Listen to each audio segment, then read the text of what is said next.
Assalamualaikum warahmatullahi wabarakatuh. Yang terhormat kepada dosen pengampu mata kuliah epidemiologi lingkungan, Bu Zoli Rodia. Kami di sini akan mempresentasikan hasil diskusi kami berupa analisis wabah campak di Langkat, Sumatera Utara. Adapun anggota kelompok kami yang pertama itu Ega Agista Elenanda dengan NIM F1G323024. Saya sendiri dengan Rainer Regen dengan NIM F1G323032, dan ada Kevin Amri dengan NIM F1G323033, dan Aifa Aulia dengan NIM F1G323036. Baiklah, latar belakang. Campak merupakan penyakit yang sangat menular dan dapat dicegah dengan vaksin.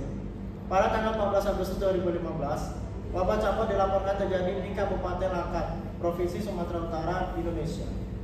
Untuk menyelidiki faktor risiko wabah tersebut dan untuk merekomendasikan tindakan pengendalian, dilakukan penyelidikan epidemiologi.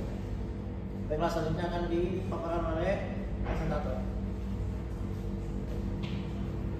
Baik, selanjutnya saya membacakan itu apa itu campak.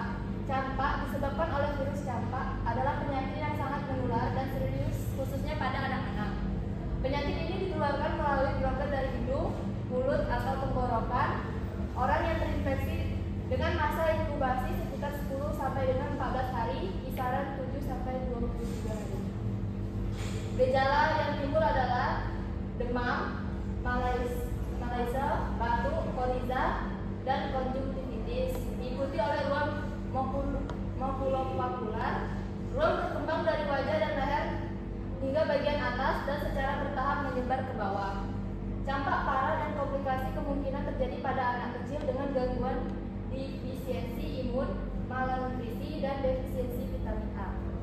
Saya kembalikan ke moderator. Selanjutnya akan dijelaskan oleh presentator berikutnya. Lanjut, di sini ada bagian diagnosa, yaitu sampel darah dari 10 pasien yang diduga menderita campak dipilih secara acak, dikumpulkan dan dipindahkan ke lembaga penelitian dan pengembangan kesehatan nasional Kementerian Kesehatan untuk pengujian diagnostik. Deteksi antibodi LGM spesifik campak dilakukan menggunakan kit ELISA Exynos rubella mengikuti protokol.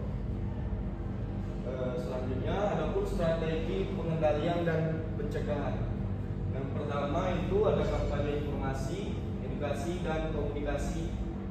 Yang kedua, imunisasi campak massal pada anak-anak sekolah dilakukan di daerah yang terkena dampak dan semua kasus diberikan pengobatan suportif dengan vitamin A untuk mengurangi komplikasi.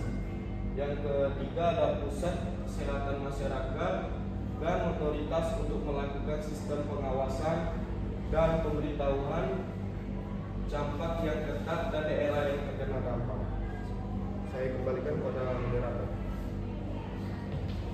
Selanjutnya akan dijelaskan oleh presentator berikutnya.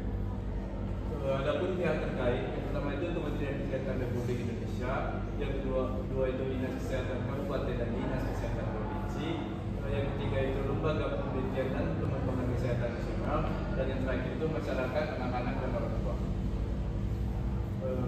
Tantangan yang dihadapi, yang pertama itu ada kesalahpahaman tentang vaksinasi campak adalah bahwa vaksin tersebut dapat menyebabkan autisme pada anak.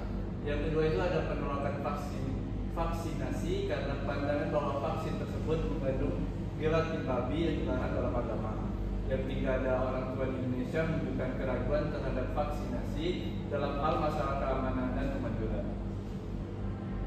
Adapun evaluasi efektivitas di sini yaitu survei diterapkan dalam praktik untuk membantu imunisasi tambahan pada anak-anak dengan dosis yang terlewat dan status vaksinasi yang tidak diketahui.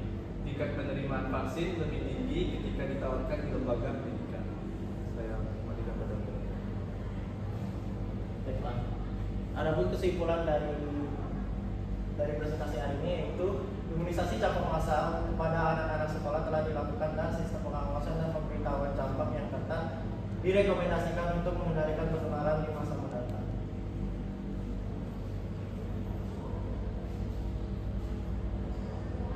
Baiklah, sekian dari hasil presentasi kami. Mohon maaf jika ada kesalahan kata. Kami akhiri. Wassalamualaikum warahmatullahi wabarakatuh.